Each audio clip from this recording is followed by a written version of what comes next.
자, 여러분들과 함께 요한복음 17장 1절부터 3절까지의 말씀을 나눠보려고 합니다. 1절에서 3절까지의 말씀 중에서 정말 중요한 두 단어가 나옵니다. 하나가 영화라는 단어이고 또 하나가 영생이라는 단어입니다. 그리고 오늘 본문 말씀에 기초해서 이 영화라는 것이 무엇인지 또 영생이라는 것이 무엇인지 한번 여러분들과 살펴보기를 원합니다. 요한복음 17장은 예수님의 대제사장적 기도라고 말을 합니다. 예수님께서 마지막으로 이제 제자들을 향하여 기도하신 내용인데 1절에 보면 예수께서 이 말씀을 하시고 눈을 들어 하늘으로 이르시되 아버지여 때가 이르렀사오니 아들을 영화롭게 하사 아들로 아버지를 영화롭게 하게 하옵소서라고 말씀하고 있습니다. 아들을 영화롭게 해달라라고 말을 하고 있습니다. 예수님께서 지금 때가 이르렀다. 이 때가 이르렀다 라는 말이 무슨 말씀인가 하면 예수님은 공생애를 사역을 시작하시고부터 뭐 내 때가 이르지 아니하였다. 내 때가 이르지 아니하였다. 이런 말씀을 참 많이 하셨습니다. 내 때가 이르지 않았다라는 말씀은 결국 예수님이 아직 십자가에 못 박힐 때가 아니다 라고 말씀하신 것이었습니다. 그런데 오늘 본문 말씀에 이제 때가 이르렀다라고 말씀하시는 것은 이제 예수님이 십자가에 못 박혀 죽으실 것을 말씀하시는 것입니다. 그런데 예수님이 십자가에 못 박혀 죽으시는 것이 영화롭게 되는 것이다 라고 말씀하고 있는 거죠. 이것이 요한복음에서 말하는 굉장히 독특한 개념의 어떤 신학입니다. 예수님이 십자가에 죽으시는 것은 고난입니다. 순환입니다. 안타까운 죽음입니다. 그래서 예수님이 십자가에 못 박혀 죽으실 때 제자들은 도망갔고 여인들은 슬피 울었습니다. 예수님이 십자가에 죽으시는 것을 영광이다, 영화다 이렇게 생각할 사람은 아무도 없었습니다. 그러나 요한이 이 요한복음을 기록할 때는 이미 예수님이 십자가에 죽으시고 부활하시고 난 이후 시간이 꽤 오래 지나고 난 이후에 요한이 요한복음을 쓴 것입니다. 그때 요한이 깨닫게 된 것이 뭐냐? 예수님이 십자가에 돌아가시는 사건은 그냥 고난이나 어떤 예수님의 어떤 그 고난의 죽음이 아니라 가장 영화롭게 되는 시간이었다는 것입니다. 가장 영광을 받으시는 시간이었다는 것입니다. 굉장히 독특한 개념이죠. 십자가가 영광이라는 것입니다. 이렇게 생각하기가 정말 쉽지가 않죠. 누가 이렇게 생각할 수 있겠습니까? 누가 고난의 길을 걸으면서 누가 그 힘든 길을 걸어가면서 이것이야말로 영광이다라고 생각할 수 있겠습니까? 특히 이 십자가형은 그 최악질의 죄수들에게 행하는 형벌이었습니다. 그러니까 예수님이 십자가에 죽으신다라는 것은 어떤 최악질의 죄인이라는 것을 그 당시 사람들에게는 드러내는 것이었습니다. 그리고 또 이 유대인들에게 있어서 나무에 달려 죽는다라는 것은 신명기 말씀에 의하면 하나님께 저주를 받는 것이었습니다. 십자가 그 나무 형틀에서 죽는다라고 하는 것은 예수가 인간적으로 봐도 가장 큰 악질의 죄인일 뿐만이 아니라 하나님으로부터 버림받은 자, 하나님께로부터 또 완전히 버림받은 그런 사람으로 취급당할 확률이 많았습니다. 그렇게 인식되는 것이 바로 나무에 달려 죽는 것이었습니다. 그런데 예수님은 모든 사람들이 이 십자가 형태는 가장 끔찍하고 가장 어떤 최악질의 죄인이 죽는 것이고 하나님께로부터 버림받은 사람이 달려 죽는 것이 십자가형인데 예수님은 그 사건이 가장 영화로운 사건이 될 것이다. 예수님께는 가장 영광스러운 순간이 될 것이다 라고 말씀하셨습니다. 어떤 측면에서 그렇다는 것입니까? 십자가가 도대체 무엇이기 때문에 이렇게 말씀하시는 것입니까? 십자가형은 하나님의 뜻의 온전한 완성을 의미합니다. 100% 하나님의 뜻이 드러나는 곳이 어디인가 하면 바로 십자가입니다. 십자가. 왜 기독교에서 십자가가 가장 중요하냐?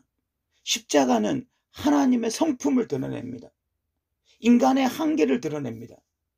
하나님의 섭리를 드러냅니다. 창조 이전부터 해서 그리고 이 마지막 종말의 시기까지 모든 것을 포함하는 것이 십자가입니다. 십자가에는 하나님의 온전한 성품들이 드러나 있습니다. 죄와 절대로 타협하지 못하시는 하나님, 그러나 인간을 정말 자신보다 더 사랑하시는 그 사랑의 하나님, 그런 하나님의 성품들이 온전히 축약되어 있습니다. 십자가 안에 그 하나님의 성품이 온전히 녹아져 있습니다. 또한 인간의 한계도 분명히 드러나 있습니다. 원래 그 십자가는 하나님의 아들이 아니라 바로 인간 스스로가 달려야 될 형틀이었습니다. 그런데 하나님의 아들이 대신 죽은 것이죠. 그러니까 이 십자가는 인간의 한계, 인간이 얼마나 하나님 앞에 죄인인지도 분명히 드러냅니다. 그런 이 십자가는 결국은 이 창세기로부터 시작해서 요한계시록까지 모든 구속사를 아울러서 압축하는 것이 십자가입니다. 그러니까 성경 66권을 온전히 압축하면 그것에서 남는 것이 바로 십자가입니다. 그 십자가를 통해서 하나님의 뜻이 온전히 드러나는 거죠. 그 100% 하나님의 뜻을 담은 십자가, 그 일을 온전히 성취하시는 분이 바로 예수 그리스도입니다. 그래서 예수님의 십자가는 그냥 참혹한 처형이 아니라 가장 영광스러운, 가장 귀한, 예수님이 온전히 영화롭게 되는 바로 그 사건이 되는 것입니다. 결국 예수님이 이렇게 십자가에 돌아가셔서 가장 영광스럽게 변하실 때에 결국 이 십자가는 아버지의 영광 또한 드러내는 것이죠. 예수님은 이렇게 말씀하셨습니다. 아들을 영화롭게 하사 아들로 아버지를 영화롭게 하게 하옵소서. 하나님 아버지는 이미 완전히 영화로우신 상태입니다. 그럼에도 불구하고 십자가를 통하여 하나님의 이 영화가 온전히 드러나게 해달라는 말씀인 것이죠. 예수님의 십자가를 통하여 바로 이런 일이 일어나는 것입니다. 바로 이 개념이 우리들에게 있는가? 우리들에게 영화는 무엇일까요? 우리는 어떤 영화를 추구하고 있을까요? 우리는 정말 이 땅에 살아가는 동안 예수님과 같이 하나님의 뜻이 내 삶을 통하여 100% 이루어지기를 원하고 있을까요? 그것이 고난의 길이라면, 그것이 힘든 길이라면 과연 우리는 기꺼이 그 길을 걸어가면서도 하나님의 영광이 드러날 수 있다면 내가 영화롭게 되는 것이라고 인식할 수 있을까요? 이 부분에 질문이 생깁니다. 지금 예레미야서를 읽고 묵상하고 있는데, 예레미야는 40년 동안 한 길 걸어갔던 사람입니다. 하나님으로부터 어렸을 때 부름을 받아서 선지자의 길을 걸어갔습니다. 예레미야의 길은 참 고난의 길이었습니다.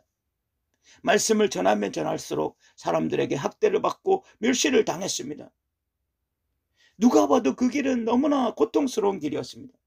예레미야 스스로도 자신이 태어난 것을 저주하고 자신의 인생을 저주하는 그런 일들도 있었습니다.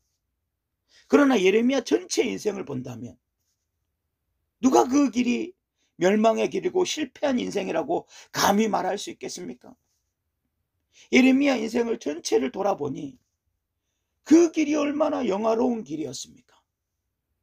하나님의 뜻을 끝까지 완수한 선지자, 그 예레미야의 길이 얼마나 영화로운 길입니까? 세례 요한을 보면 세례 요한은 어머니 뱃속에서 성령 충만을 받았습니다. 태어나고 난 뒤에 세례 요한의 인생은 굉장히 고립된 인생이었습니다. 그는 사람들과 잘 관계를 하지 못했습니다. 그러다 광야에서 외치는 자의 소리로 예수님이 오실 길을 예비하고 말씀을 전했습니다. 그러다가 너무나 어이없게도 그 세례 요 그 헤롯 왕의 부인의 모함으로 인해서 너무나 어이없게 세례 요한이 죽임을 당합니다. 너무나 억울한 죽음입니다. 너무나 허무한 죽음입니다. 그것도 목이 잘리는 참수형으로 세례 요한이 죽었습니다. 그런데 예수님의 평가는 세례 요한보다 더 큰 이가 없다라고 말씀하셨습니다. 성경이 말하는 영화, 영광과 우리가 생각하는 영화와 영광이 많은 차이가 있는 것 같습니다. 오늘 요한복음을 통해서 우리에게 좀 이 영화, 이 영광이 다시 한번 온전히 드러나서 우리도 이 땅에서 하나님의 뜻을 이루어내는 것이 진짜 가장 영광스러운 길이고 가장 복된 길이라고 생각할 수 있는 저와 여러분이 되었으면 좋겠습니다. 3절에 보니까 또 영생에 대해서 말을 하고 있습니다. 영생은 곧 유일하신 참 하나님과 그가 보내신 자 예수 그리스도를 아는 것이다 라고 말을 하고 있습니다. 우리가 흔히 말해서 영생, eternal life 라고 말을 하면 그 eternal life, 영생이라는 것은 영원히 사는 삶을 생각하기 쉽습니다. 죽어서 영원히 살게 되는 것, 이것이 영생이라고 생각하기 쉬워요. 그런데 요한복음에는 영생은 곧 유일하신 참 하나님과 그가 보내신 자 예수 그리스도를 아는 것이다 라고 말씀을 하고 있습니다. 이 말씀의 의미가 무엇일까요? 예수를 아는 것이 영생이다. 이것의 의미가 무엇일까요?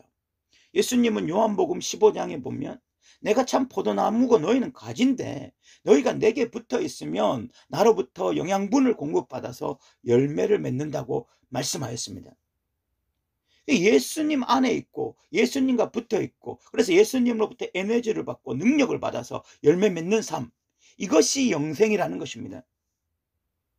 그렇다면 영생이라는 것은 영원히 사는 삶을 의미하는 것이 아니라 예수님 안에서 사는 삶, 하나님의 능력으로 사는 삶, 하나님의 은혜 가운데 사는 삶, 하나님과 교제하며 예수님과 교제하며 사는 삶, 이 삶을 바로 성경은 영생이라고 말을 하는 것입니다.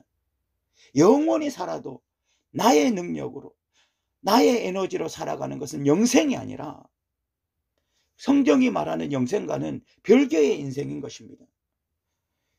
이것을 김세연 박사는 하나님적 삶이라고 말을 했습니다.